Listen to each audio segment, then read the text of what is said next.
Gostaria de tecer algumas considerações sobre o atual momento político do Brasil e sobre os desafios que nos aguardam. Há pouco mais de 3 semanas, assistimos ao desfecho das eleições presidenciais de 2018. Muitos comemoraram resultados favoráveis. Outros ainda se recompõem de insucessos. Alguns já planejam e programam os anos vindouros. Cabe a nós, homens públicos, senhora presidente, aceitar e respeitar a vontade da população, buscando fazer um diagnóstico da mensagem enviada pelas urnas. A eleição de Jair Bolsonaro para o cargo de presidente da República é, sem dúvida nenhuma, um episódio emblemático da história política recente do nosso país. O oficial da reserva, com posições políticas de direita e opiniões muitas vezes consideradas polêmicas, obteve uma vitória maiúscula e incontestável no dia 28 de outubro, ao receber quase 58 milhões de votos. Senhora presidente, senhoras e senhores senadores, o êxito do presidente eleito Jair Bolsonaro triunfou basicamente sem recursos, sem tempo de televisão, sem estrutura político-partidária. Tudo isso se deve aos seus próprios méritos e ao cansaço do povo brasileiro. Estamos, senhora presidente, enfrentando há alguns anos uma das maiores crises da nossa história. Crise política, econômica, de segurança pública e, lamentavelmente, uma crise ética, sobretudo moral. A sociedade, senhora presidente, está assustada, sofrendo com a violência desenfreada e com a falta de empregos e de oportunidades. Escândalos de corrupção viraram rotina em nossos noticiários, afastando a credibilidade de partidos tradicionais e gerando uma rejeição generalizada do nosso segmento político. A reunião de todos esses fatores ocasionou o resultado visto nas urnas. O Congresso Nacional, senhoras e senhores senadores, iniciará a próxima legislatura, a 56ª legislatura, com altíssima taxa de renovação. Muitos políticos tradicionais não conseguiram a reeleição e novos congressistas terão a missão de representar o povo no nosso parlamento. Senhoras, senhores senadores, de todas as agruras da sociedade brasileira nos dias de hoje, a falta de segurança pública se destaca no cotidiano da população. Nós somos o país mais violento do mundo, com recordes de homicídios sendo quebrados ano após ano.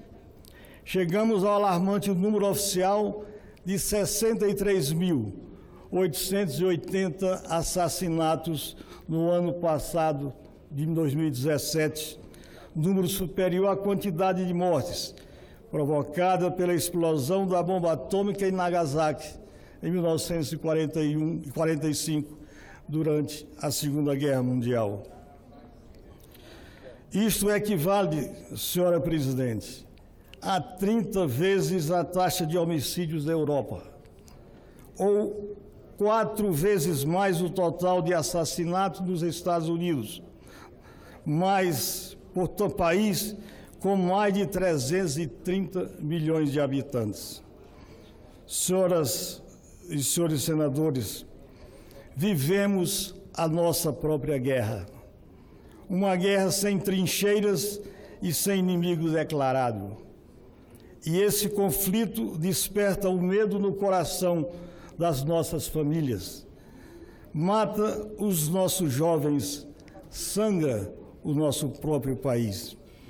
Precisamos, portanto, dar uma resposta contundente ao nosso povo, que está decepcionado e assustado, implementando desta forma ações urgentes que resgatem a paz e a confiança perdidas.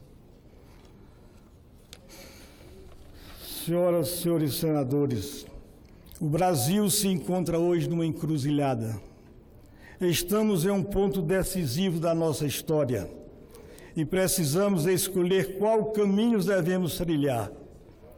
Podemos optar pela inércia, com a continuação da confrontação odienta e da política pela política, onde os interesses nacionais são sobrepujados por aspirações de poder e pela ânsia de criar obstáculos aos adversários.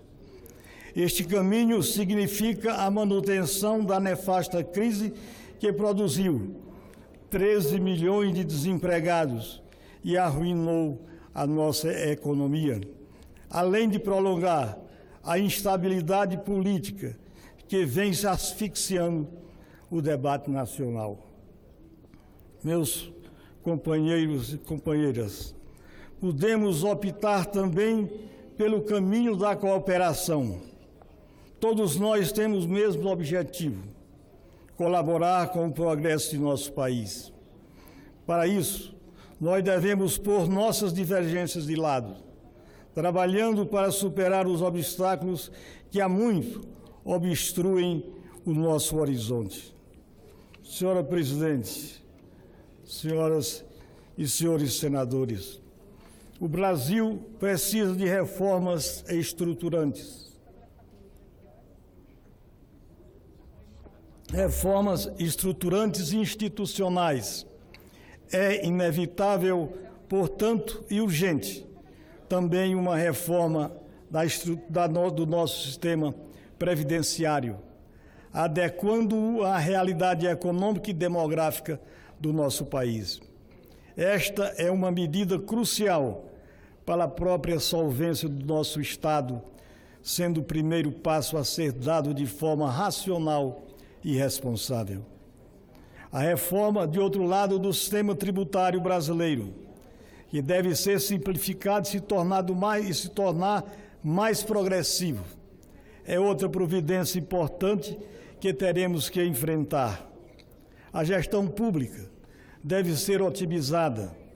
Precisamos desburocratizar processos e reaquecer a economia, transformando anacronismos em novas oportunidades para todos os brasileiros.